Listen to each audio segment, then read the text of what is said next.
কাছাড়ের লক্ষ্মীপুরে বার্মিজ সুপারি বিরোধী অভিযান অব্যাহত। তেলের ট্যাঙ্কারের পর এবার দুটো ডাম্পার থেকে বৃহৎ পরিমাণে বার্মিজ সুপারি জব্দ করতে সক্ষম হয়েছে লক্ষ্মীপুর পুলিশ। NL04D 7755 ও NL01AH 2076 নম্বরের চালকবিহীন ডাম্পার দুটি 37 নং আসাম মণিপুর রাষ্ট্রীয় সড়কে বন্ধ অবস্থায় ছিল। গোপন সূত্রের ভিত্তিতে লক্ষ্মীপুর থানার ওসি কমলেশ সিং এর নেতৃত্বে গভীর রাতে অভিযান চালিয়ে দুটি ডাম্পারের গোপন চেম্বার থেকে বৃহৎ পরিমাণে বার্মিজ সুপারি জব্দ করা হয়।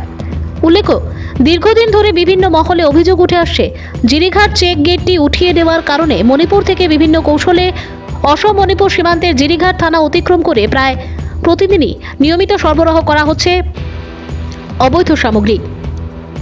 কিন্তু আশ্চর্যের বিষয়, প্রশাসনের সেদিকে কোনো নজর নেই। তা নিয়েও প্রশ্ন ঘুরপাক খাচ্ছে জনমনে।